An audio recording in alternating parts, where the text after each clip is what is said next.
Boa tarde a todos. Hoje nós estamos aqui no dia 11 de janeiro de 2026 para fazer a apresentação, que é a 251ª reunião dominical da Fraternidade Rosa Cruz aqui de Campinas, onde iremos apresentar do capítulo 15, a parte que se intitula como Cristo e sua missão. Não a paz, mas sim uma espada. E incrível que pareça, se você procurar, tem gente que pintou esse assunto, fez um quadro sobre isso. Ó. Os ramos da paz e a espada que ele diz aqui. A primeira parte nós vamos ler o texto do livro, que é essa não a paz, mas uma espada, é interessantíssimo. E a segunda parte nós teremos os temas Rosa Cruzes. Assuntos simples pra caramba. O que é um tempo solar para o Rosa Cruz? Há exemplos hoje. O próximo é o que são religiões separatistas e religiões unificantes. Muito esclarecedor esse assunto. E o terceiro, o que é a Fraternidade Universal? Essa é muito bonita. Bom, eu pediríamos a alguém que possa nos fazer a oração do estudante Rosa Cruz.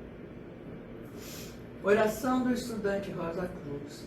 Aumenta nosso amor por Ti, ó Deus, para que possamos servir-te melhor a cada dia que passa. Faze com que as palavras dos nossos lábios e as meditações dos nossos corações sejam sempre agradáveis à Tua presença, ó Senhor, nossa força e nosso Redentor. Não há paz, mas uma espada. Todas as religiões de raça são do Espírito Santo. Baseadas na lei, são insuficientes, porque produzem o pecado e acarretam a morte, a dor e a tristeza. Todos os espíritos de raça sabem disso e compreendem que suas religiões são, tão somente, passos necessários para atingir algo melhor. Todas as religiões de raça, sem exceção, indicam alguém que virá, o que demonstra a assertividade interior. A religião dos persas indica a Mitra e dos caldeus o Tannus. Os antigos deuses do norte previam a aproximação da luz dos deuses, quando Sucos, o brilhante sol espiritual, viesse substituídos em uma nova e mais formosa ordem se estabelecesse em Guindey, a terra regenerada. Os egípcios esperavam a Horus, o sol recém-nascido.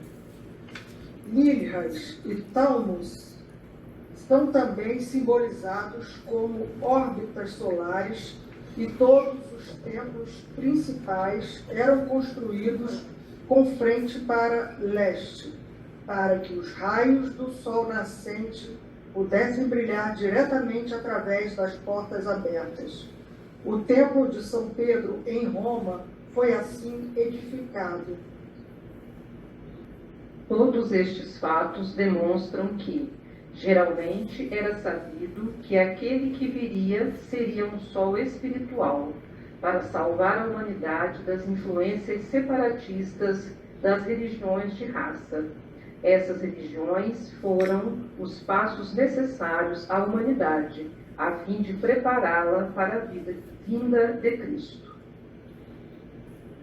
O ser humano deve, primeiramente, cultivar um eu, antes de poder ser desinteressado e compreender o aspecto superior da fraternidade universal, que exprime unidade de propósitos e interesses. Cristo lançou as primeiras bases da fraternidade universal em sua primeira vinda. Tal fraternidade será coisa verdadeiramente realizada quando ele voltar. Como o princípio fundamental de toda religião de raça é a separação, que indica o engrandecimento próprio e, a expensas de outros seres humanos e nações, é evidente que, levado às suas últimas consequências, esse princípio teria necessariamente uma tendência destrutiva e frustraria a evolução, a menos que a religião de raça fosse substituída por uma religião mais construtiva. As religiões separatistas do Espírito Santo devem dar lugar à edificante religião do Filho, a religião cristã. A lei deve ceder lugar ao amor, e as raças e nações separadas devem se unir numa fraternidade universal, tendo Cristo como irmão maior. A religião cristã não teve ainda o tempo necessário para realizar esse grande objetivo. Até agora, o ser humano está sob a influência do dominante espírito de raça. Os ideais do cristianismo ainda são demasiado elevados para ele. O intelecto pode ver nesses ideais algumas belezas e facilmente admite que devemos amar os nossos inimigos. Mas as paixões do corpo de desejos permanecem demasiado fortes. Sendo a lei do espírito de raça, olho por olho, o sentimento afirma: hei de me vingar. O coração pede amor, mas o corpo de desejos anseia por vingança. O intelecto vê, em abstrato, a beleza de amar os nossos inimigos, mas nos casos concretos se alia aos sentimentos vingativos do corpo de desejos, com a desculpa de fazer justiça, porque o organismo social deve ser protegido. É motivo de satisfação, não obstante, que a sociedade sinta desejo de criticar os métodos empregados. Os métodos corretivos e a misericórdia vão se tornando cada vez mais preponderantes na administração das leis, como demonstrou a favorável acolhida feita a essa instituição moderna, os tribunais para menores. Podemos notar outras manifestações desta tendência na frequência com que são suspensas as sentenças e deixados à prova prisioneiros convictos, e no espírito da humanidade que nos tempos atuais se usa para com os prisioneiros de guerra. É a vanguarda do sentimento de fraternidade universal que está fazendo sentir sua lenta, mas segura influência. Embora o mundo esteja progredindo e, por exemplo, tenha sido fácil ao autor assegurar boa assistência às conferências feitas em diversas cidades que visitou, havendo jornais que lhe dedicou páginas inteiras e até primeiras páginas, enquanto se limitou a falar dos mundos superiores e dos estados pós-morte. Pôde comprovar que tão logo era abordado o tema da fraternidade universal, seus artigos passavam sempre para o cesto de papéis. Em geral, o mundo não gosta de considerar coisas que julga, demasiado altruísta. Deve haver uma razão para isso. Não considera norma de conduta natural a que não ofereça uma oportunidade de conseguir alguma coisa dos seus semelhantes. As empresas comerciais são planejadas e conduzidas segundo esse princípio. Ante a mente desses que estão escravizados ao desejo de acumular riquezas inúteis, a ideia da fraternidade universal evoca as terríveis visões da abolição do capitalismo e a sua inevitável consequência, a exploração dos demais e, enfim, o fatal náufrago dos interesses de negócios. A palavra escravizados descreve exatamente a condição. De acordo com a Bíblia, o ser humano deveria ter domínio sobre o mundo, mas, na grande maioria dos casos, o inverso é a verdade. O mundo é que tem domínio sobre o ser humano. Cada ser humano que tenha interesses próprios admitirá, em momentos de lucidez, que as posses constituem uma fonte inesgotável de aborrecimentos, que se vê constantemente obrigado a traçar planos para conservar seus bens. Ou pelo menos cuidar deles para evitar perdê-los, pois sabe, por dura experiência, que os outros estão sempre procurando tomá-los. O ser humano é escravo de tudo aquilo que, por inconsciente ironia, chama de minhas posses, quando, em realidade, são elas que o possuem. Bem disse o sábio de Concordar. São as coisas que vão montadas e cavalgam sobre a humanidade. Este estado resulta das religiões de raça e seus sistemas de leis. Por isso, todas elas assinalam aquele que deve vir. A religião cristã é a única que não espera aquele que deve vir, mas sim aquele que deve voltar. Sua volta se fará quando a Igreja se liberte do Estado. A Igreja, especialmente na Europa, está atrelada ao carro do Estado. Os ministros de igreja se encontram coibidos por considerações econômicas. Não se atrevem a proclamar as verdades que seus estudos lhe têm revelado. Recentemente, um viajante assistiu em uma igreja de Copenhague, na Dinamarca, a uma cerimônia de confirmação. Naquele país, a igreja está sob o domínio do Estado e todos os seus ministros estão sob o poder temporal. Os fiéis nada têm a dizer sobre o assunto. Podem frequentar a igreja ou não, como queiram, mas são obrigados a pagar as taxas que sustentam a instituição. Além de efetuar os ofícios sob a direção do Estado, o pastor da igreja visitada era condecorado com várias ordens conferidas pelo rei. O brilho das faixas oficiais era um silencioso, mas eloquente testemunho da grande escravidão a que está submetida a igreja pelo Estado. Durante a cerimônia, o pastor rogou pelo rei e pelos seus legisladores, para que estes pudessem reger o país sabiamente. Enquanto existirem reis e legisladores, essa oração será muito apropriada. Mas foi muito chocante ouvi-lo exclamar ao final: e o Todo-Poderoso Deus protege e fortifica nosso exército e armada. Uma oração semelhante só demonstra claramente que o Deus adorado é o Deus da tribo ou nacional, o espírito de raça. O último ato de Cristo Jesus foi arrancar a espada das mãos do amigo que queria protegê-lo. Todavia, ele disse que não tinha vindo para trazer a paz, mas uma espada. Disse-o porque previa os mares de sangue que as nações cristãs militantes provocariam em consequência da má interpretação dos seus ensinamentos.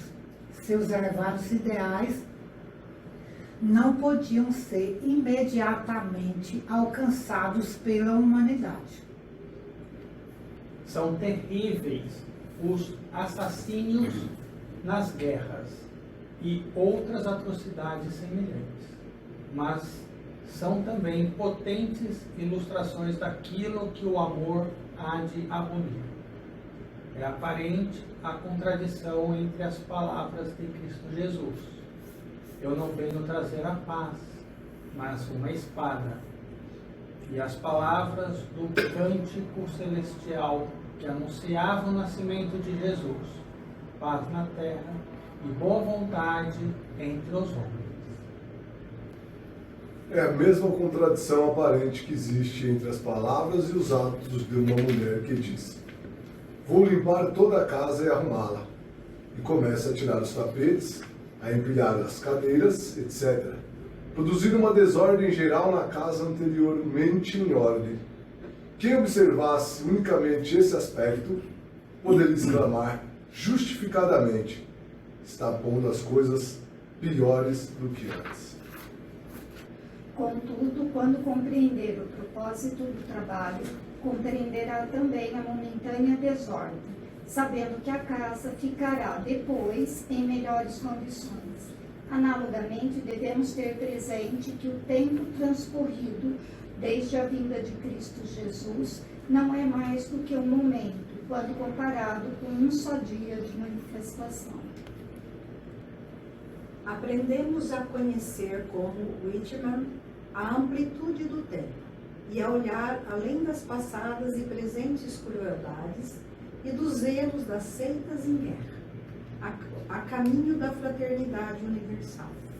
Essa marcará o grande novo passo do progresso humano em sua larga e gloriosa jornada, desde o barro até Deus, desde o protoplasma até a consciente unidade com o Pai. Esse distante e divino acontecimento para o qual se move a criação inteira. O pastor anteriormente mencionado, ao receber os fiéis na igreja, lhes disse durante a cerimônia que Jesus Cristo era um indivíduo composto. Jesus era a parte humana mortal, enquanto Cristo era o espírito imortal e divino. Se o assunto fosse discutido, cremos, ele não sustentaria a afirmação, apesar de ter anunciado um fato oculto. Bem, agora passaremos à segunda parte, onde estudaremos os termos Rosa Cruzes. O primeiro termo que nós vamos estudar é como se fosse uma pergunta: o que é um templo solar para a Rosa Cruz? E na sequência, há exemplos hoje. Em todos os templos solares, a entrada principal ficava a leste, para que os raios do sol nascente pudessem brilhar diretamente através das portas abertas e anunciasse a cada dia a vitória da luz sobre as forças das trevas. Isso servia para transmitir à humanidade nascente a mensagem de que a disputa entre luz e trevas no plano material nada mais é do que a contrapartida de uma disputa semelhante nos mundos moral e mental, onde a alma humana busca a luz. Pois a batalha entre luz e trevas no mundo material, como todos os outros fenômenos, é uma sugestão das realidades nos reinos invisíveis. E essas verdades foram dadas ao homem como mitos, por líderes divinos que o guiavam até que seu intelecto crescente gerou arrogância, o que fez com que seus benfeitores se afastassem e o deixasse aprender com os duros golpes da experiência. Então, eles os esqueceu e passou a considerar as antigas histórias de deuses e semideuses como imaginárias. Tudo, mesmo a igreja cristã primitiva, estava imbuído desse conhecimento do significado do mito solar, falando à humanidade da grande luz do mundo, que viria para dissipar a escuridão espiritual que ainda nos envolve. O portador da luz que trará paz à terra e boa vontade entre os homens, fazendo com que as nações transformem suas espadas em arados e suas lanças em foices. Há exemplos hoje. A catedral, como dito no texto do livro, a Catedral de São Pedro em Roma, ela é um templo solar. Essa foto que nós estamos vendo foi tirada ao nascer do sol, lá em Roma. E, como nós estamos na Fraternidade Rosa Cruz, o templo da Fraternidade Rosa Cruz em Oceanside, na Califórnia, Estados Unidos, também é um templo solar. nós podemos, quem esteve lá, ou então observa, por exemplo, essa foto, dá para notar que ao nascer do sol, ele bate, a luz solar pega direitinho na porta da entrada. Eu presenciei um padre que ele começou a ministrar numa igreja aqui em Campinas. E quando ele começou a ministrar, o altar era de uma posição. Aí passou 2 semanas, ele virou a igreja inteira. Colocou o altar para lá e a porta, como o Luiz mostrou aí. Virou um templo solar. E aí sim, claro, o padre deveria ter todas essas instruções aí que o Luiz acabou de mostrar aí também, tá? A igreja segue isso aí também, tá? Não é só fiel a esse... O templo solar é sempre, quando o templo, a porta é para o leste. Não necessariamente a porta, né? É o templo. O templo em si. O templo tem a base são a construção dos templos antigo, lá antes mesmo de Cristo. Os judeus construíam as paredes dirigidas para os 4 planos celestes, cantos celestes, norte, sul, leste e oeste. E aonde colocava a porta de preferência na parede leste, onde o sol transita entre leste e oeste, né, no mundo inteiro, então eles tentavam enquadrar isso. Mas é de conhecimento de diversas irmãs e irmãos aqui do nosso grupo, que existem certas igrejas aqui que eles frequentam, os caras dão um jeitinho, torce de cá, torce de lá, mas contemplam essa regra. Então, nós estamos aqui com dúvida. Quando a gente fala o templo, eu estou falando a frente do templo. A porta, então. A porta de entrada. É a frente, né? Primeiro de tudo, a gente tem que considerar o seguinte. O que é a frente? Nem toda igreja, nem todo salão, nem todo... Qual o nome que fala? Salão, igreja, espaço. Nem toda sala é um templo solar. Começo de conversa. Então começa por aí. Tá? O templo solar é aquele em que tem o conhecimento de que o movimento espiritual do ser humano, da humanidade, é um movimento de leste para oeste. Desde Confúcio, desde lá atrás, desde as primeiras iniciativas de voltar a Deus, que não tem nada a ver com os judeus, é bem antes do que isso. Começou-se aos sábios, as pessoas que naquela época já eram bem espiritualizadas, faziam o seu local de oração, que isso é um templo solar, local de oração, certo? Então, você tem uma igreja hoje, que ela é usada para, além do culto, é usada para apresentações de coral, apresentações de orquestra, e não sei o que, e debates e tal, isso não é um templo solar. Não é o fato de você chegar lá e colocar um paninho em cima da mesa que transforma aquele local, porque não tem egrégora. A egrégora tem que consolidar. Tanto é que um templo solar é um lugar de silêncio. E quem entra no templo solar entra para orar. Só para isso, mais nada. Então não pode chegar lá e transformar num lugar de exposição, palestras, seminários, ofícios, não sei o que, que não é templo solar. Né? Não é mais templo solar. Esquece isso daí, tá? Então a igreja onde tem ensaios de coral, ela deixou de ser. Não tem egrégora. Mesmo que não tem egrégora. Esteja tudo gente, a egrégora, que é uma força vital, é extremamente sutil. Mas ela é tão sutil porque ela é composta de éter luminoso e refletor. Se fosse de químico e de vida, ainda conseguia se manter nesse sentido. Mas como ela é de luminoso e refletor, ela se esvai quando as vibrações não são adequadas àquela cristandade, né? Que seria hoje o tempo solar, entendeu? Então, para começo de conversa é isso. Então, você tem que analisar isso. Então, você entra... essa igreja aqui, ela é do leste para o oeste. Nossa, é um templo solar. Aí você olha assim e vê o que faz daquela igreja. A nossa suntuosidade, nossa, o negócio aqui é tudo de ouro, aqui jacarandás, não sei o quê. Não é templo solar. Ponto. Não é templo solar e ponto. Porque isso não tem nada a ver com Cristo.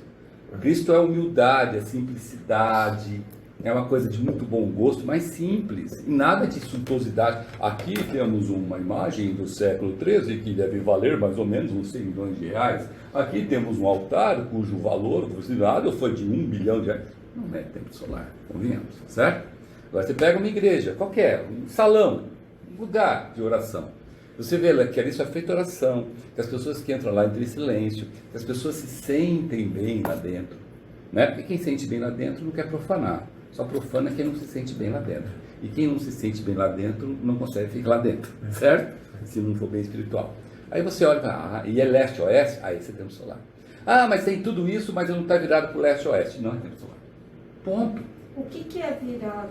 Vou voltar na minha pergunta. É muito simples, O altar tem que estar para o oeste. É isso. Ponto. O altar. A entrada pode ser, a entrada é no sul, mas para você olhar para o templo, você vai para o lado direito, para o oeste. Então, dali aonde você olhou para o templo, ali é o templo solar. Qualquer coisa em volta, entrou por aqui, entrou por baixo, entrou por cima, não interessa. O altar tem que estar no oeste. Porque se o altar estiver no oeste, obrigatoriamente você estará virado para o oeste, portanto, suas costas estarão no leste. É obrigatório, não tem como você... O altar está lá, você vai estar de lado para o altar, assim. Não dá, né? Desgueio. Exato. Tá? Muito simples. Mas tomar muito cuidado com isso. É muito falso a pessoa, nossa, eu entro nessa igreja e me sinto tão bem. Bem por quê? Ah, aqui é lugar gostoso. É, porque é fresquinho, gostoso. Lá fora está 34 graus, aqui está 28. Se sente bem fisicamente falando. Espiritualmente não tem como sentir num lugar que é profanado. Às vezes uma igrejinha que é dentro de um hospital, às vezes ela tem muito mais egrégora dentro do hospital mesmo, que obedecendo os templos, dentro do cemitério. Dentro do cemitério. Cemitério, que é um lugar assim extremamente tal. tal. O pessoal só vai lá para rezar. Isso, só faz as pessoas entrar naquela capelinha ali, apenas para desejar o irmão, a irmã que partiu, uma excelente vida celestial, que Deus não sei o quê. Ela só faz isso, ela só entra nessa capelinha para fazer isso. Dentro do cemitério e sai. Ali não tem, se tiver de leste para oeste, ali não tem solar. Não tem nada a ver com o tamanho. Pode ser uma coisinha que cabe 2, 3 pessoas. Entendeu? A suntuosidade de um templo é a luz. A luz, não as coisas que estão lá dentro. Um outro exemplo é própria, no Brasil a gente tem a Igreja de Nossa Senhora Aparecida, né? Nossa, aquilo é uma suntuosa. Mas a igreja pequena... A velha, a velha. Lá foi construído por mãos, né? Templo solar, e você se sente muito bem.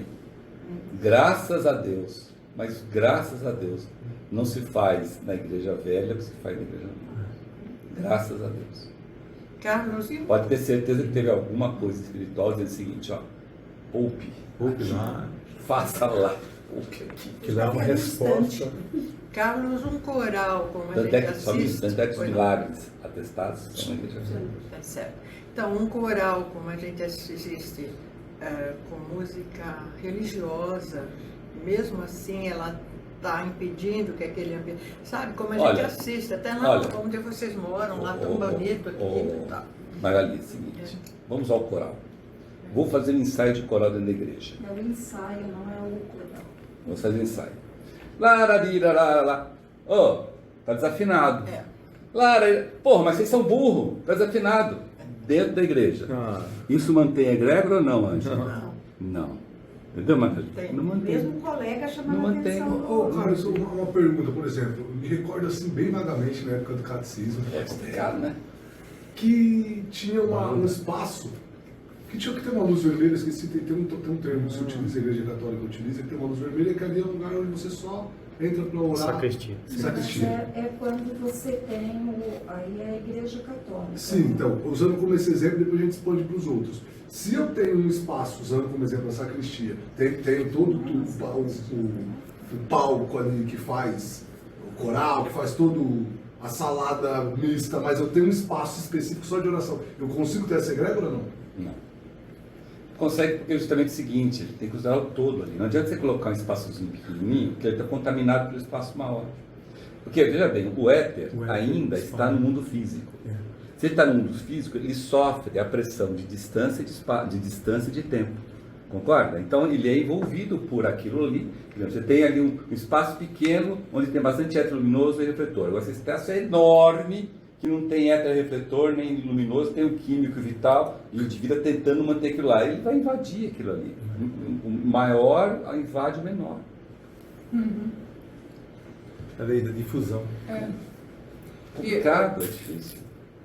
Por exemplo, vamos pegar o templo ali, ó, o templo de cura ali. Ali só entra quem é probacionista e tem a palavra de paz. Ponto. E quando entra ali, a partir do momento que você entrar daquela portinha ali da pra frente, silêncio absoluto. Silêncio absoluto. E se entra ali para fazer ritual para os probacionistas. O mesmo ritual que faz aqui, só que é para probacionistas. E logicamente os rituais probacionistas próprios para isso. Cada um, quando senta lá, você senta no seu ascendente. Tem os bancos com o seu ascendente. Então é tudo organizado e tudo harmonizado para tal. E outra coisa, a luz que tem lá na frente não é vermelha. Vermelho é Espírito Santo, é Jeová. A luz que tem ali é dourada. É até o nome a luz. A luz que tem no altar, o altar tem o símbolo Rosa Cruz que fica fechado, né? E em cima tem uma luz, eu esqueci o nome, a peça lá não é castiçal, não é pendente, não tem um nome, tá? Um nome bonito, que é onde fica uma luz eterna dourada. Não é vela, tá? Uma coisa aqui interessante, cada um, os assentos todos com os signos, você senta naquele que é do seu ascendente. Não é solar. E também o próprio teto, ele tem os 12 signos do zodíaco. Aquilo tem uma vibração, né? É impressionante. E aquele cocorô que vocês estão vendo ali em cima, tá vendo? Aquilo ali é uma peça abençoada que atrai toda a espiritualidade do templo da Ordem Rosa Cruz que está na região etérica. Isso aí à noite acende. E é lindo. E é brilhante de luz. Lindo e maravilhoso. E a própria porta de aquário. Um simbolismo maravilhoso. Então, além, é um templo solar, porque além de respeitar tudo isso, ele tem um monte de simbologias. Que se você é um bom estudante, para o lado que você olhar, você fica animado em ver as simbologias, toda orientada para aquele espaço, entendeu? Então, eu vou ter que falar, mas então a Catedral de São Pedro em Roma, que serve para visitação, para você ver obra de arte, e tem toda uma conversa, acabou perdendo essa igreja. E uma coisa de tem uma capelinha lá, viu? Eles têm lá no fundão tem alguma coisinha. Mas já é foi, todo, né? não é só. Ali não é. Tanto é que o Papa não fica ali para rezar, né? Onde o Papa reza? Ele tem a portinha dele lá. Não é lá. É em outra igreja. Não é lá. Vai lá rezar. Lá ele só faz a pressão pública. Os discursos. Bom, então ficou claro uma coisa. Tem a regra do mundo físico, que é o posicionamento geográfico, e essa gente falando da parte etérica, tem o jogo também de éter. Não é predominantemente os éteres mais voltados ao que a manutenção do mundo físico, mas sim o refletor e o éter de luz e refletor, que é o que vai predominar. Luiz, posso fazer outra pergunta? Cada indivíduo que faz a sua oração todos os dias, os rituais, também pode e deve construir o seu próprio templo. Depende de onde ele faz. Então, esse é o ponto. Se ele faz na cama, não. Se faz no banheiro, também não. Ou seja, o templo tem que ser construído de acordo com o que foi exposto aqui. Mas cada indivíduo também constrói o seu próprio templo. Deve construir. Bom, dando continuidade, nós vamos discorrer sobre o segundo termo Rosa Cruz, que são as religiões separatistas e também as religiões unificantes. Bom, como sempre, né, a pergunta, o que são religiões separatistas? O princípio fundamental de toda religião separatista ou religião de raça ligadas ao Espírito Santo é a separatividade, inculcando a auto-investigação às custas de outros seres humanos e nações. As religiões separatistas ou religiões de raça são ligadas ao Espírito Santo. Isso é taxativo. É evidente que se esse princípio da separatividade for levado às suas últimas consequências, deverá necessariamente ter uma tendência destrutiva que acabaria por frustrar a evolução.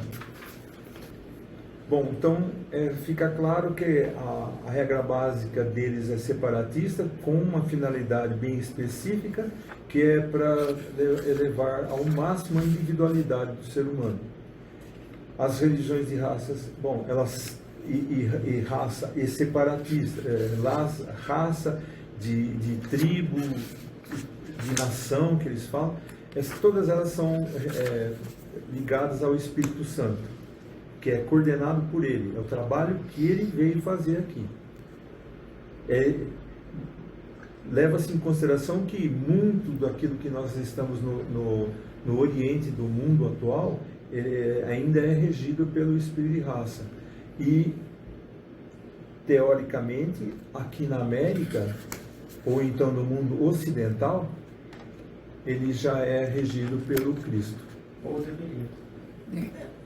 Na verdade, deveria ser regido pelo Cristo. Só que esse negócio da religião de raça é tão arraigado dentro de nós, mas tão arraigado dentro de nós, que nós criamos, para quem não está sob a égide do espírito de raça, nós criamos o espírito de família. E tem pessoas que defendem a família de maneira tão ferrenha, como se defendesse uma raça. Né? Os meus filhos são uma porcaria, mas fale mal deles para você ver se não voam no seu pescoço. Não é assim que várias pessoas falam?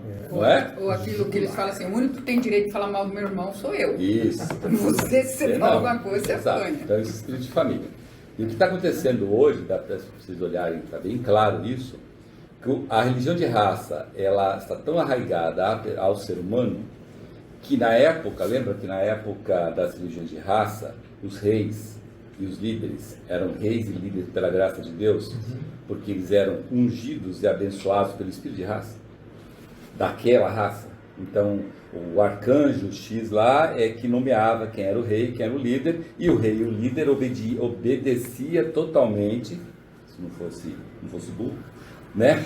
O espírito de raça. Quando não obedecia, levava porrada, não era assim? Então, olha só o que está acontecendo hoje.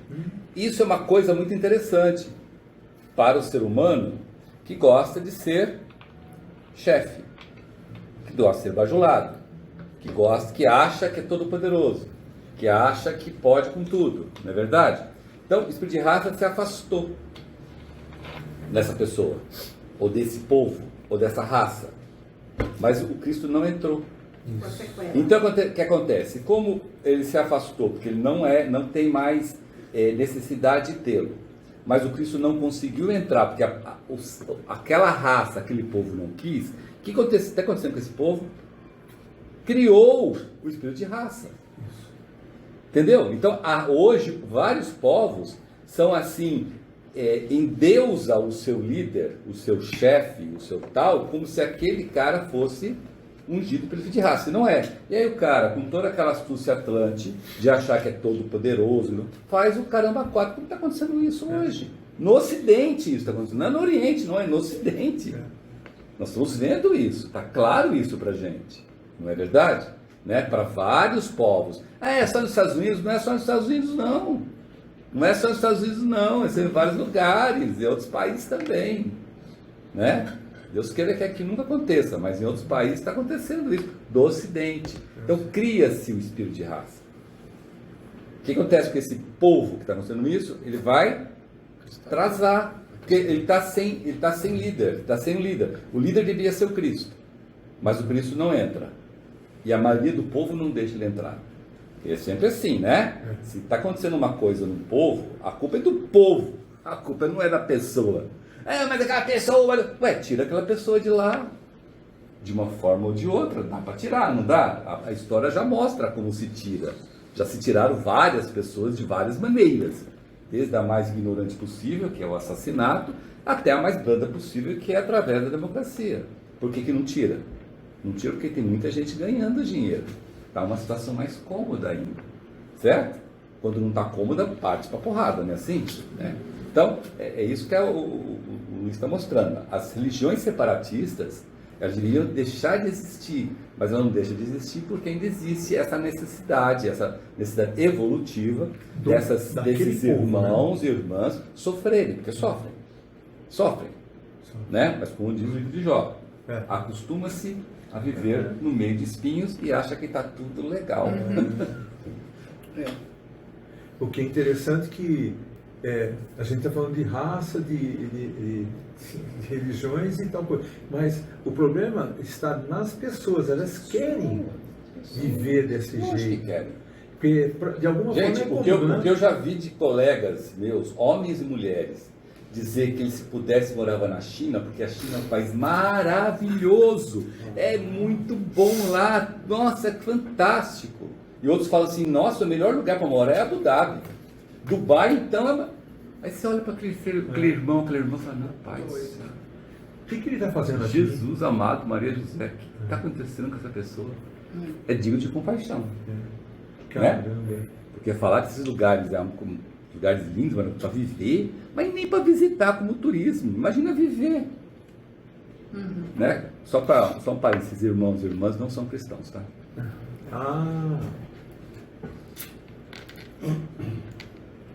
Quer dizer, você pode estar morando no Ocidente, mas se dentro de você ainda você quer assistir um filme para falar disso, é o Poderoso Chefão. Você fica chocado com aquele pouquíssimo que é mostrado lá, o espírito de família. Você fala, meu, o que é isso? E é uma minoria de pessoas, mas só que você fala assim, é só essas pessoas? Aí você começa a olhar do lado assim, olha lá, na minha cidade era assim, eram diversos feudos, e esses feudos foram sumindo, apareceu outro. Nossa! Não está acontecendo em nenhuma cidade aí do Brasil, sabe? Bom, o oposto disso, teoricamente, a palavra correta não é oposto, mas seriam as religiões unificantes. O que são as religiões unificantes? A separatividade e a exclusividade das raças permanecerem durante muitos e muitos séculos com as diferenças da cor de pele, da aparência, da língua natal e de costumes culturais criaram barreiras gigantescas ao propósito da unidade. Conforme as religiões separatistas ou de raça forem sendo sucedidas por religiões mais construtivas e unificantes, a lei deve abrir espaço para o amor e as raças e nações e famílias separadas devem se unir numa fraternidade universal, com Cristo como o seu único líder. A religião cristã ou as religiões unificadoras são ligadas ao Deus Filho, o Cristo. Você imagina, por tudo que ele fez para vir aqui, o esforço que é um arcanjo bolar com os anjos do destino, tudo que bolaram, ele aconteceu, ele fez todo aquele sofrimento, passou por tudo aquilo e se enclausurou dentro da terra para fazer essa situação. O que acontece? Ainda a moçada continua ainda bebendo. Ele é o dirigente da terra, a partir do centro da terra, enclausurado aqui dentro. Nós, como povos, ainda queremos adorar aquilo que é na crosta, aquilo que é na casca, ligado ao Espírito Santo. A religião cristã ou as religiões unificadoras são ligadas ao Deus Filho, o Cristo. Ele traz até nós o princípio fundamental de cessar toda a separatividade e reforçar a unidade de toda a vida em que vivemos, nos movemos e temos o nosso ser. Isso daqui é o mundo do Espírito de vida, que é reflexo de onde ele vive. Olha que benefício que ele está trazendo. Ele está trazendo esse tipo de vibração aqui para a Terra, que é lá do mundo do Espírito de vida, e a gente não querer aproveitar isso também é por algum motivo maior, né? os espíritos de raças. Em qual local que a gente pode entender no globo onde está tudo miscigenado? Teoricamente seria no Ocidente, mais nas Américas e mais ainda no extremo oeste das Américas, lá do Alasca até aqui a Patagônia, teoricamente. Mas gozar, quanto mais você estuda, mais você vai vendo e acompanhando o que está acontecendo no mundo. Acho que a definição melhor é assim: o lugar mais apropriado, onde tem maior quantidade de matéria etérica, luminosa e refletora, para nós trabalharmos e alcançarmos, que tem facilidade para se desenvolver espiritualmente, é o lado mais ocidental do planeta, que é a costa oeste do continente americano, como você falou, desde o Alasca até ali embaixo. Não é a Terra do Fogo, a Terra do Fogo não é tão oeste assim, né? Esse é o lugar. Agora, não adianta nada ter um lugar se as pessoas que estão lá não estão aptas para desenvolver. É como nós aqui, nós estamos envolvidos aqui na região etérica, no mundo do desejo. Se as pessoas não têm capacidade de ver a região etérica no desejo, não adianta nada. O mundo do desejo, a região etérica está aqui para as pessoas que não conseguem enxergar, né? Vai dizer que não existe. Essa é invenção, não existe, e tal. Né? Tem capacidade de ver quem está desencarnado aqui, começa a ver algumas pessoas desencarnadas, né? Botando a mão no ombro assim da outra, etc e tal. Você não vai falar para ela, para quem tinha ombro do outro, você não vai falar isso, porque a pessoa não acredita, e também porque não interessa falar sobre isso. Mas a mesma coisa, você tem um lugar lindo, nossa, fantástico. Quando você vai lá, já fui para lá, tá? Já fui para o Oceanside, eu estou falando de experiência própria, você sente uma facilidade enorme, uma disposição de ficar lá e não sair mais de lá. É lá. Né? É lá. Achei. Né? É lá. Eu achei o lugar que eu gostaria de ficar para desenvolver espiritualmente até o final da minha vida, né? Mas você percebe que muita gente que está lá, porque não tem, não adianta, você não tem instrumento, você não tem a ferramenta, né? Como é que você tem? Você não tem a ferramenta, o lugar lá não adianta. É que nem você tem a tinta, mas não tem o pincel para usar a tinta. Exatamente. Ou então que nem a irmã falou na palestra anterior. É tudo doença. O que adianta eu ter tudo isso à disposição, eu ter sido colocado para conviver com isso, mas não tenho nem noção do que está acontecendo, não quero saber, não me interessa, estou interessado mais em outras coisas. Agora, que a tendência é que as pessoas migrem para esse lugar, há uma tendência muito forte nesse sentido, desde que o lugar seja propício para você. Não adianta chegar lá e você querer também dar uma de herói, né? Vou fazer uma limpeza aqui, ética, né? Tiro todo mundo aí, fica só o grupinho aqui que é dos bons. Está caindo no risco da religião separatista de novo. É que tem sentido tudo isso que foi exposto, explicado, né? Porque a gente vê que, olhando o mundo hoje, a tendência é que, e é o que ocorre, aqui na América, eu digo que nós estamos na América, mas em todo o continente americano tem uma miscigenação muito grande. Sim. E muitos povos, a tendência é sempre vir para o lado oeste, que é a América em relação aos demais continentes. E isso, pelo que até o Carlos mostrou aí a parte espiritual, a facilidade que você tem é muito grande. Então é um local onde você consegue, se você realmente buscar, pondera o eu, você conseguir a parte espiritual. É mais aqui nesse lado do que do lado... E existe aí uma condição clara, visível, que qualquer um de nós aqui pode atestar. Bem claro esse negócio, né? O trabalho do Cristo foi miscigenação de raças. Misturar raças de maneira que o espírito de raça não tem nem ponto de contato de tanto misturar que é. A ciência material já demonstrou que as Américas, não é só a América do Norte, as Américas são lugares mais apropriados, onde já a miscigenação de raça já é uma realidade e cada vez mais. Tanto é que qualquer um de nós aqui, faz o testinho DNA lá e vê que raça que vocês têm. Não tem uma. Não tem ninguém aqui que é holandês puro. Entendeu? Não tem mais, não existe mais isso. Ou que é português puro, ou que é italiano puro. Não tem.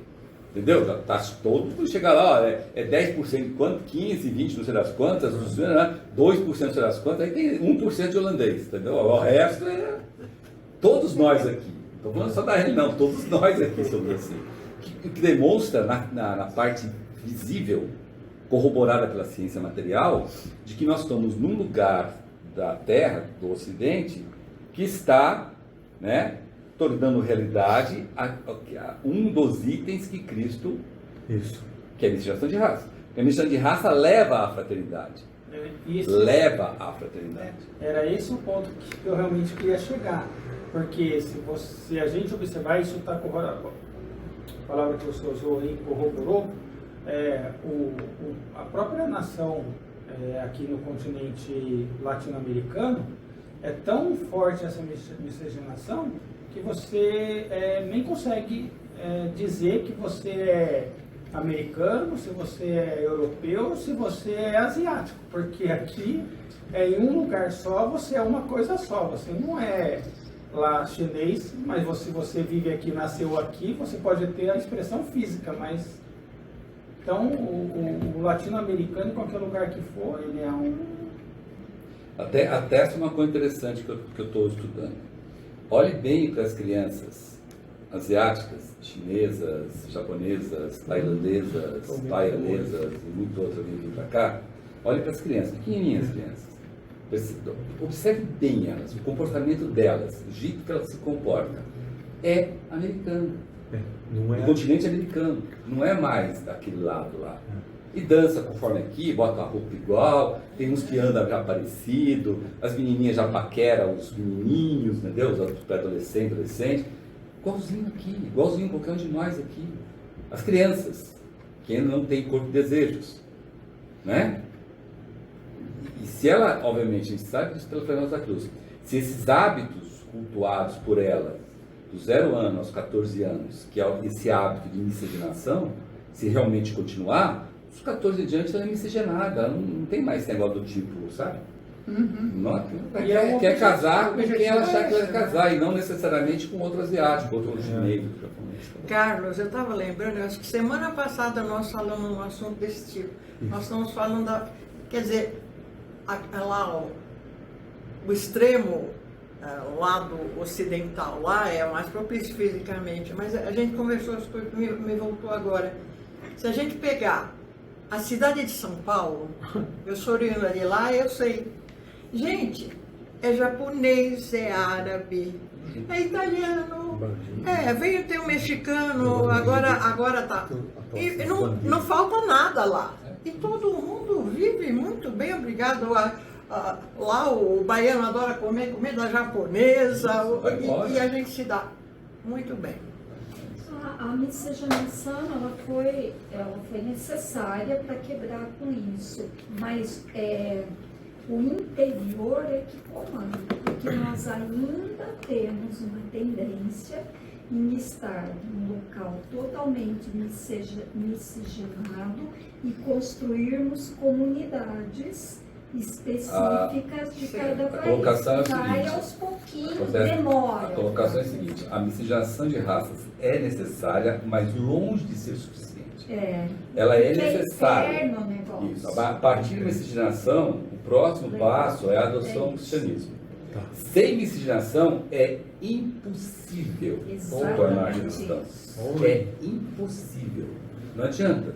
Você se é de raça pura, sou italiano daquela gema, você não consegue ser cristão. Porque a mudança tem que ser mesmo interna. que as atitudes e ações, e você esteja em um ambiente 100%. Você não pode ter mais apego. Não tem. Não, provavelmente os filhos, o que vai acontecer é um pouco disso que o Carlos falou. Os filhos já vão vir com uma outra, os netos com outra. E o que eu quero dizer é que este não é um processo simplesmente de mudar de local, mas ele começa muitas vezes com mudar de local. É o que ele falou aqui, bagunça o coreto, levanta tudo, bagunça tudo, faz tudo, aquela bagunça geral lá para limpar a casa, né? Lá. Depois você vai bagunçar tudo, você começa a limpar a casa. Enquanto você não bagunçar tudo, você não limpa a casa. Vai limpar a casa com tapete, cabelo, você não limpa. Até porque quem já foi para fora do Brasil vê assim, né? Basta você assistir um pouco de... As pessoas ficam muito felizes quando ela encontra alguém do seu país e elas se juntam em comunidades daquele país, né? Em bairros formados, porque a gente ainda tem esta necessidade. Eu falo o seguinte, não é da necessidade nossa, não. É a xenofobia local. Não é a necessidade nossa, é a xenofobia do local que ainda atrapalha bastante. Isso a gente vê de monte. Isso a gente vê de monte. Xenofobia local. Eu vi no Canadá, eu já vi no interior da França, eu já vi na Itália, eu já vi na Alemanha, já vi nos Estados Unidos. Você não é recebido. Você não é bem recebido. Aí, por proteção, você se junta, mas é a xenofobia local que é problemática. E a xenofobia local, a xenofobia local é simplesmente o resquício da religião de raça circunscrita a uma religião de família. Mas acho, Carlos, que na medida que os povos, já em geral, começam a se misturar, até os mais difíceis, eu acredito que assim seja. A gente fala, eles têm que chegar a ser cristão, a gente sabe que sim. Mas se vê agora, lá do muçulmano com a família, a mulher vai estar de burca, sem sair de casa, não é aquilo que a gente sabe. A primeira geração, a segunda geração fica só de véuzinho. A terceira já usa o véuzinho como lenço de pescoço. Já vai conhecendo um brasileiro aqui, um italiano lá, e aí não tem gente, o cristianismo é unificante, é o que o Luiz está falando. Ele é unificante. Contra a unificação do cristianismo, não há cabeça dura que resista. E por mais que queira, ela vai sucumbir. É uma pessoa que é racista, você faz o DNA dela lá, tem 45% de negro. Você fala assim, cara, como é que você é racista se metade de você é negro? Nossa, eu não sabia disso. É verdade? Tá aqui, ó, cientificamente comprovado. Não é mas aqui, ó, tá aqui, ó. Vou colocar no meio da sua casa aqui para todo mundo ver. Não faz isso não. Poxa, eu vou revisar meus conceitos. Tá pouquinho, rapaz. A ignorância do ser humano é muito grande nesse sentido. Meu pai era descendente de bugre. Bugre é a mistura de índio com preto e com árabe. Você imagina o que deu vivendo no Brasil? O que é aquilo? Outra coisa, você estando lá na Califórnia, você vê um viking de 2 metros de altura, um monstro assim, do lado abraçado com uma colombiana, que o cabelo parece que é desenhado à mão. Assim, 1,45 m. E olha lá, os filhos que vêm atrás, você não sabe o que é aquilo ali. Eu juro que eles não têm nada na espinha, eles andam tudo. Você fala, o que é isso? Um pé de 45 e um empurrando o outro, assim. Outra coisa, você vai no Nordeste do Brasil, aquele monte de gabiruzinho, tudo parece que puseram uma coisa assim, todos passaram por baixo, uma régua. E um monte deles são loiros. Você fala, ué. Aí você vai conversando. São toda esta. Então, mas tudo isso estamos dando exemplo.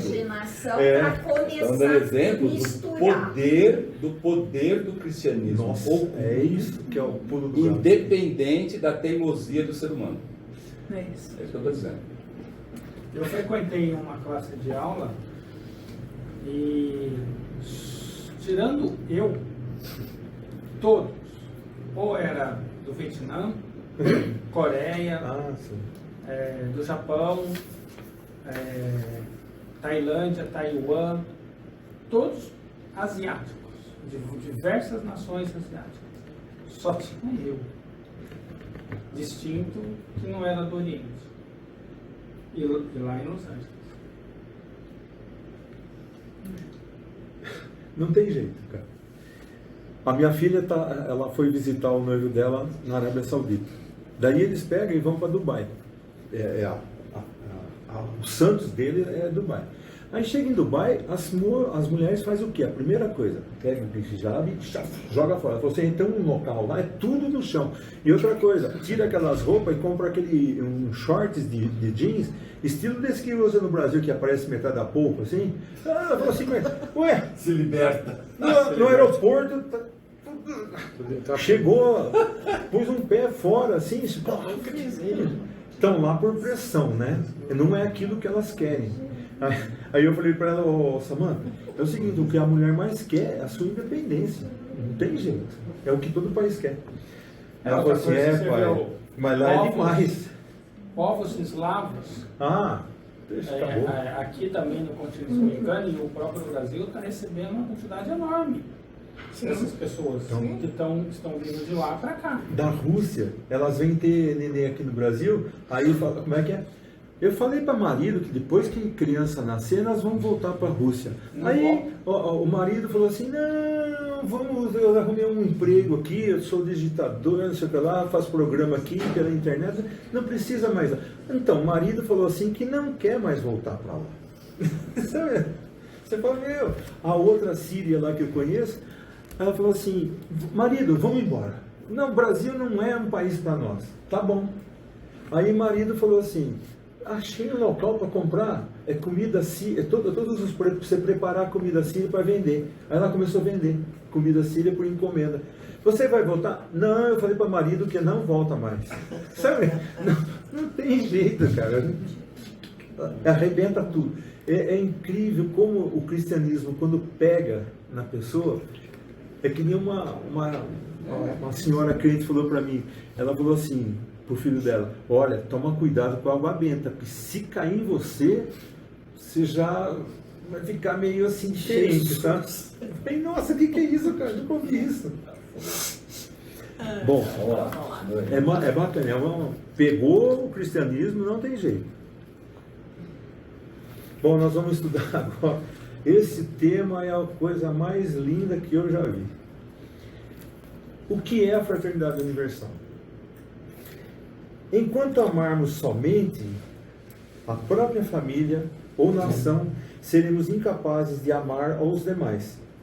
Rompamos os laços de sangue, ainda limitados pelos laços de parentesco e da pátria. Afirmemo-nos e bastemo-nos. Assim poderemos nos converter em servidores desinteressados da humanidade. É um passo que, se nós dermos, nós estamos no caminho de sermos servidores da humanidade. Nós vamos ajudar a acelerar o desenvolvimento dessa humanidade, nossos irmãos.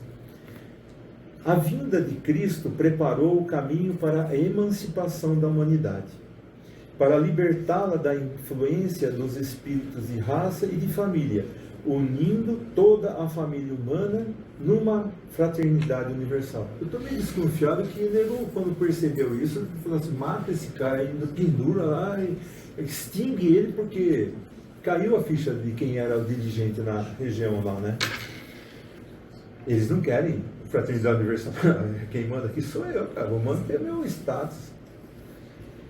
Todos nós devemos primeiro cultivar um eu, antes de podermos ser verdadeiramente altruístas e compreendermos os aspectos mais elevados da fraternidade universal. Qual é ele? A unidade de propósitos e interesses, da qual Cristo estabeleceu o primeiro fundamento em sua primeira vinda, e cuja fraternidade será uma realidade tangível quando ele retornar. É a única religião que não está esperando alguém aparecer. Ele está aguardando a segunda vinda. A primeira já está, para dizer assim, já estamos na frente o suficiente de estar esperando a segunda. Mas essa coisa de cultivar o eu, ou de se autoconhecer, né? É uma coisa assim incrível, porque imagina que a hora que eu cheguei aqui, de repente a senha da internet não estava funcionando no meu celular. Trocaram a senha na internet e eu não estava sabendo, modo de dizer. Sim. E eu percebi que eu me irritei com isso. E é uma coisa tão, né? É uma coisa tão boba. Isso eu estou falando de autoconhecimento agora. Por que um negócio tão bobo, tão ridículo, me irritou? Você tá, assim, no sentido de... Eu estou tentando... A resposta para mim é simples. Porque, igual a maioria das pessoas, quem manda em você é o seu próprio desejo, não você. Então, na verdade, aí não é de autoconhecimento. Nada a ver com a É de controlar o corpo de desejo. Esse é o segredo. Não, mas primeiro você tem que se conscientizar. O corpo de desejos nosso é a nossa personalidade. É da circunstância também, né? Não era para ser, mas é. Se a circunstância, se você tem que entregar um trabalho. Mas é uma coisa tão mistura, boba. E aí você começa o seu autoconhecimento. Se você mistura o seu eu com os seus desejos, eu vejo os conceitos, que está bem pior do que você imagina. Me chamou a atenção ali a frase que o Luiz coloca. A vinda de Não, Cristo... é o Max Stein, né? Sim, Max Stein, claro. Mas ouvi do nosso grande Cristo. A vinda de Cristo preparou o caminho para a emancipação da humanidade. Daí me ocorreu a força aqui da fraternidade, quando diz que a gente, na verdade, você é por você mesmo, você tem que resolver seus problemas. Enfim, a gente tem que se eu pelo menos entendo assim, cada um de nós tem que se emancipar para ser cada um ser um. Enquanto a gente não se emancipar sozinho como ser humano, como é que você vai emancipar a humanidade? Você não sabe nem quem você é. É exatamente isso. Enquanto você faz as coisas, vou falar uma coisa muito chata, mas quando você faz as coisas porque outros estão te mandando, porque é para você se sair bem, porque é para você ter poder e fama, porque com isso você agrada o povão, as pessoas, porque com isso você aumenta as curtidas, os likes, porque com isso você chama mais gente para pagar o que você quer que as pessoas paguem. Você não está se emancipando de você. Você está ao contrário. Você está se jogando, pegando o seu corpo de desejos, cortando em pedacinhos, dando para cada um, para se cada um voltar para você. Você está trabalhando contra o Cristo. Trabalhando contra o Cristo. A partir do momento que você faz o que a Maria falou, o que a Maria acabou de falar, eu faço o que é certo porque é certo. Eu não agrado ninguém. Posso ser chamado de antissocial, posso estar sozinho, posso com isso perder muito dinheiro. Meu negócio pode até não dar certo, mas eu sou eu. E ninguém vai fazer eu perder meus valores e princípios por causa disso. Isso é cultivar um eu. Isso que é emancipar-se dessas coisas. Porque hoje está muito fácil, é muito óbvio você viver pelas pessoas com as quais você quer cultuar para trazer dinheiro para você. É muito fácil. O difícil é você se manter nos princípios cristãos e valores que diz, não, eu tenho minha personalidade, eu me garanto, eu quero ser valorizado pelo que eu sou, e não pelo que as pessoas acham que eu sou, ou pelo que eu tenho que ser para que as pessoas me cultuem. Entenderam a diferença? Muito grave, a diferença é grave nesse sentido. É aquilo que a Regiane sempre falou aqui. A pessoa entra numa empresa, ela já quer ser gerente, diretor, não sei o quê. Mas, peraí, você é estagiário. Começou aqui como estagiário. Aí a pessoa da RH lá fica desesperada. Fala, poxa, a pessoa acabou de entrar. Ah, se não for assim, eu saio e peço demissão. Essa pessoa está nesse negócio. Eu quero ter like, eu quero ter curtida. Me diz aí qual é o caminho que eu faço. É assim, Regiane, me diz aí qual é o caminho que eu tenho que fazer aqui para chegar lá no ser gerente, diretor. Mas como assim? O caminho é você mostrar que você tem competência, que você sabe fazer, que você tem humildade em aprender, né? Que você tem simplicidade em escutar e botar em prática, em ajudar, em ser equipe, em ser time, todo mundo junto, né? E não você, quero todo mundo junto, mas eu quero ser a Maria Fumaça. Só trabalho se eu for a Maria Fumaça. Vagão não quero ser, não. Gente, pelo amor de Deus, isso não é cristão. Isso é Jeová, mas não é cristão. E é interessante quando a gente luta, porque é uma luta, né? Pra gente ser a gente mesmo. Briga. Só aquilo que a gente é, nem bonita, mais feia, nem mais rica, nem mais... Ser aquilo que a gente é. A gente tem prazer de conviver com outras pessoas assim também, né? É muito bom. Isso dá uma sensação, isso dá uma liberdade pra gente maravilhosa. Ai, será que eu vou agradar? Essa liberdade. Será que a pessoa vai se ofender? Será que eu falei alguma coisa e ela não gostou? Ah, vai se catar. Mas a maioria das pessoas já é assim. Tem uma entrevista do Piquet, não sei se vocês viram, mas ela retrata muito isso. O repórter falando um monte. E aí o pessoal, e agora, Piquet, o que você acha? Ele, Tô um pouco me deixando. Nossa. Ponto. Ele era Porque considerado o basicamente as cascadura. pessoas querem sempre o grande.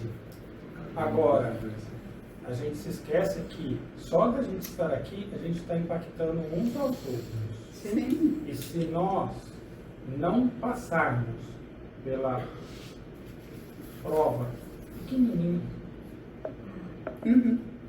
pequenininha, como que eu vou passar por um pouquinho maior? E com o outro um pouco maior ainda. Mas a gente já quer ir na grande. Mas você nem fez a base. Pois é. Nem a base. Você se irrita porque a senha não está batendo. Viu? Isso aí é individual de cada um. É só para a gente analisar que nós estamos aqui e a gente está sendo impactado e estamos impactando a tudo e a todos e somos provados. E o caminho é simples. Ou você segue o que a gente acabou de falar aqui, ou não.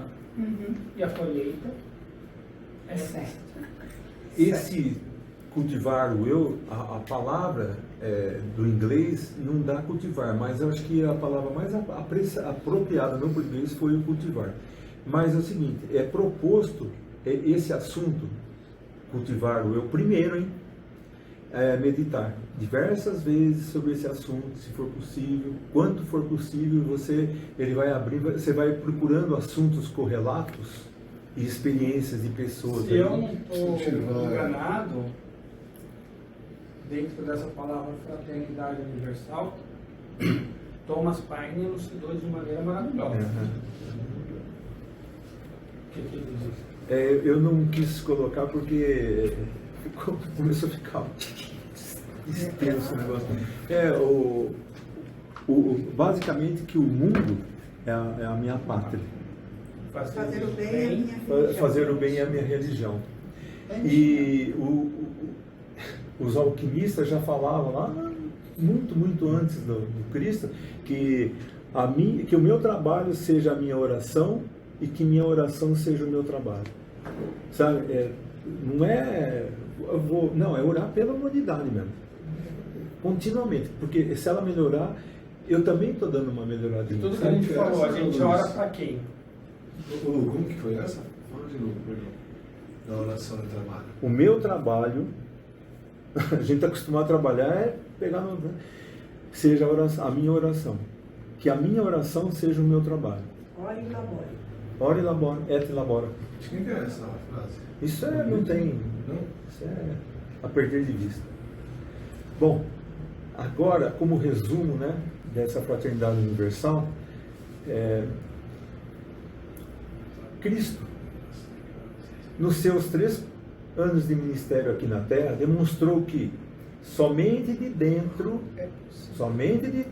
é possível conquistar a separatista religião de raça, que trabalha de fora para dentro, a fim de nos indicar como deveríamos controlar nosso corpo de desejos e estabelecer a fraternidade universal. De uma coisa o Sr. Max Weber nos assegura: a fraternidade universal só será construída sobre as ruínas do egoísmo. A fraternidade universal é o ideal da era de Aquários. O sentimento fraternal será levado à prática de uma forma muito mais elevada do que observamos hoje em dia.